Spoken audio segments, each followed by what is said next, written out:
হাতে যদি সময় ভীষণ কম থাকে এবং ভীষণ টেস্টি একদম রেস্টুরেন্টের মতো কোনো চিকেন রেসিপি ট্রাই করতে চাও এবং চিকেনের সাথে একদম অল্প একটু তেল দিয়ে নরম তুলতুলে পরোটা বানাতে চাও, তাহলে এই ভিডিওটা একবার দেখে নিতে পারো। আমি এখানে প্রথমেই চিকেনটা বানাচ্ছি, আর চিকেনটা বানানোর জন্য প্রথমে 450 গ্রাম চিকেনের মধ্যে স্বাদ মতো নুন, 1 চামচ ধনে গুঁড়ো, 1 চামচ গোলমরিচ গুঁড়ো, 1 টেবিল চামচ আদা রসুনের পেস্ট আর 1/4 কাপ টক দই দিয়ে চিকেনটাকে খুব ভালো করে ম্যারিনেট করে নিলাম। 5-6 মিনিটের জন্য এটাকে এভাবে রেখে দিচ্ছি। চিকেনটা দিকে রেস্টে থাক, আর এদিকে আমি দুটো মাঝারি সাইজের পেঁয়াজকে একদম পাতলা করে কুচিয়ে নিয়েছি। ফ্রাইং প্যানে বেশ খানিকটা পরিমাণে সাদা তেল গরম করে তার মধ্যে পাতলা করে কুচানো পেঁয়াজটাও দিয়ে দিলাম। দিয়ে দিচ্ছি দুটো শুকনো লঙ্কা। এবার পেঁয়াজটা একটু ভেজে নিচ্ছি। পেঁয়াজটা যখন একদম নরম নরম হয়ে আসবে তখন ম্যারিনেট করা চিকেনটা দিয়ে ফ্লেমটা মিডিয়াম ফ্লেমে রেখে 2 থেকে 3 মিনিটের জন্য একটু কষিয়ে নেব। এই কষাতে কষাতেই দেখা যাবে চিকেনটা থেকে খুব ভালোভাবে জল বেরোতে শুরু করে দিয়েছে। এই সময় গ্যাসের ফ্লেমটা লো ফ্লেমে রেখে এর মধ্যে 3-4টে চেরা কাঁচা লঙ্কা অ্যাড করে দিলাম। ভালো করে একসাথে মিক্সড করে নিলাম। এই চিকেনটা যাতে একটু দেখতে বেশ ভালো লাগে, একটু লালচে লালচে দেখতে হয়, সেই জন্য একটু কাশ্মীরি লাল লঙ্কার গুঁড়ো অ্যাড করেছি। তবে এটা কিন্তু সম্পূর্ণ অপশনাল, তোমরা যদি চাও তাহলে নাও দিতে পারো। এদিকে দেখো চিকেনটার মধ্যে কিন্তু আমি একটুও জল দিইনি, কিন্তু কতটা পরিমাণে জল বেরিয়েছে চিকেনটা থেকে। এই অবস্থায় লো ফ্লেমে চিকেনটাকে 5 মিনিটের জন্য ঢাকা দিয়ে রেখে দেবো। 5 মিনিট পর ঢাকা খুলতে দেখলাম যে চিকেনের জলটা অনেকটাই শুকিয়ে গেছে এবং চিকেনটাও প্রায় 50% সেদ্ধ হয়ে গিয়েছে। চিকেনটা আর একটু সেদ্ধ হোক, অন্যদিকে একটা পেস্ট বানাচ্ছি, যার জন্য নিয়েছি 10-12টা কাজু, 15-16টা কিশমিশ। এবার এই ফুটতে ফুটতে চিকেনটা যখন 80% সেদ্ধ হয়ে যাবে তখন এর মধ্যে কাজু কিশমিশের পেস্টটা দিয়ে খুব ভালো করে মিক্সড করে আরো বেশ কিছুক্ষণের জন্য ফুটিয়ে নিচ্ছি। কাজু কিশমিশের পেস্টটাতে যেহেতু অনেকটা পরিমাণে কিশমিশ দেওয়া আছে, যার ফলে এই চিকেন রেসিপিটাতে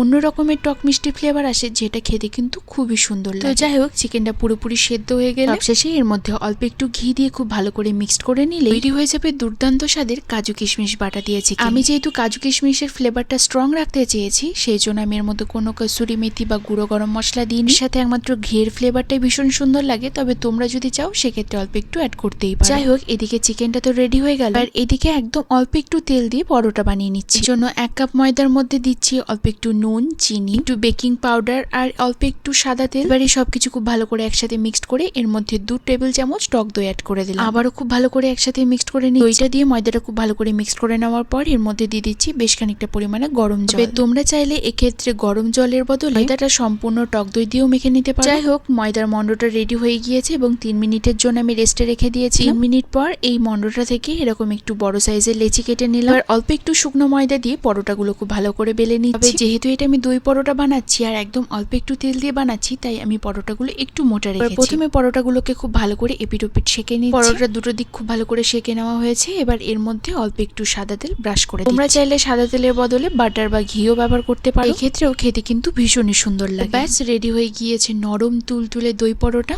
এই কাজু কিশমিশ বাটার দিয়ে চিকেনটা যেহেতু একটু রিচ, এরকম একদম অল্প তেল দিয়ে বানানো এই দই পরোটাটা এটার সাথে খেতে কিন্তু দুর্দান্ত লাগে। এছাড়াও এটা তন্দুরি রুটি, গার্লিক নান, মালি রুটি বা নর্মাল রুটি দিয়ে খেতেও কিন্তু ভীষণই ভালো লাগে। তো তোমরাও একবার এই রেসিপিটা ট্রাই করতে পারো এবং আমাকে কিন্তু অবশ্যই কমেন্টে জানিও তোমাদের কেমন লাগলো। বলতে আমার কিন্তু চিকেনটা দুর্দান্ত লেগেছে।